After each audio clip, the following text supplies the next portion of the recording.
Hello friends, welcome to ஹாலின்ஸ் kitchen. இன்றைக்கி ஹாலின்ஸ் கிச்சனில் நம்ம பார்க்க போகிற வீடியோ வந்து ஹெர்பல் ஹேர் ஆயில் எப்படி பண்ணுறதுன்னு தான் பார்க்க போகிறோம்.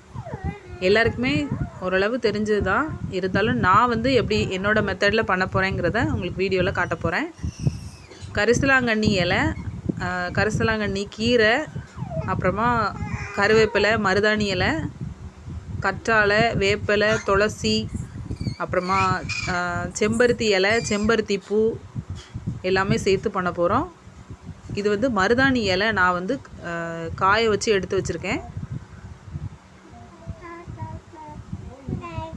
நல்லா ட்ரையாக இருக்குது.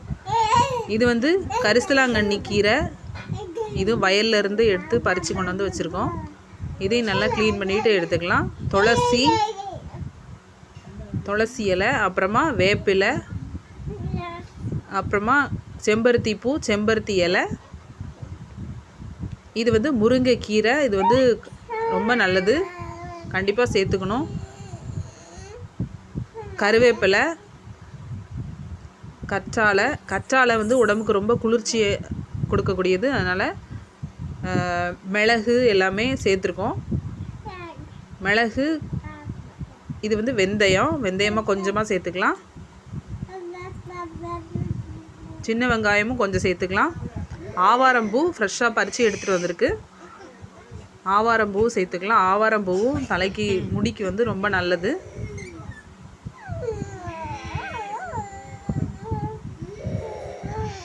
காய வச்சு எடுத்து வைக்கனாலும் வச்சுக்கலாம். இன்றைக்கி நான் ஃப்ரெஷ்ஷாகவே தான் போட்டு அரைச்சி எடுத்துக்க போகிறேன். இப்போது ஒரு மிக்ஸி ஜாரில் வந்து எல்லாத்தையுமே போட்டிருக்கேன். அருகம்புல் எல்லாமே சேர்த்துருக்கேன். அருகம்புல் வந்து பொடுகு தொல்லை இருக்கிறவங்களுக்கு அருகம்புல் நல்லா சேர்த்துக்கலாம். கொஞ்சமாக தண்ணி ஊற்றி அரைச்சி எடுத்து வச்சுருக்கேன். இவ்வளவும் சேர்க்க வேண்டாம். நான் இன்றைக்கி வந்து கொஞ்சமாக தான் 300 ml தேங்காய் எண்ணெயில் தான் நான் பண்ண போகிறேன் ஆயில். அதனால் இதிலேருந்து கொஞ்சமாக எடுத்து நான் வந்து பண்ண போகிறேன். இப்போ 300 ml ஆயில் எடுத்திருக்கேன். அதை வந்து பாத்திரத்தில் வச்சு எண்ணெய் கொஞ்சம் காயட்டும். காய்ச்சதுக்கப்புறமா அந்த அரைச்சி வச்சுருக்க இதை வந்து நம்ம வந்து எண்ணெயில் போட்டுக்கலாம்.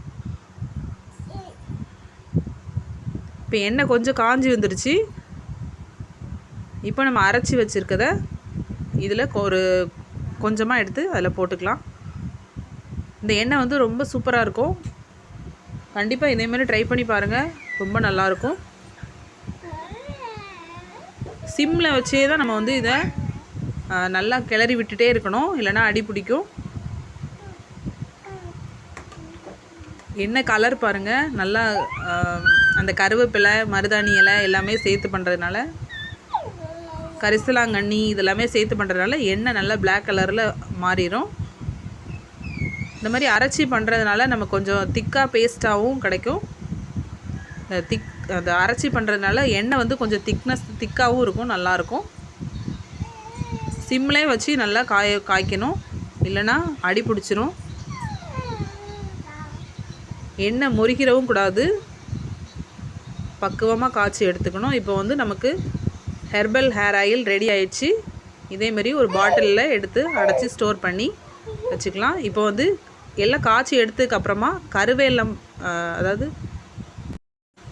வேம்பாலம் பட்டை இதோட சேர்த்துக்கிறேன். இது கூடவே கொஞ்சமாக ரோஸ்மேரி அதுவும் சேர்த்துக்கலாம். இதெல்லாம் ட்ரையாக இருக்கிறதுனால நான் வந்து காய்க்கும் போது போடலை, அப்படியே நான் வந்து இதில் வச்சு ஊற வச்சு ஒரு 4 days கழித்து அப்படியே யூஸ் பண்ண போகிறேன்.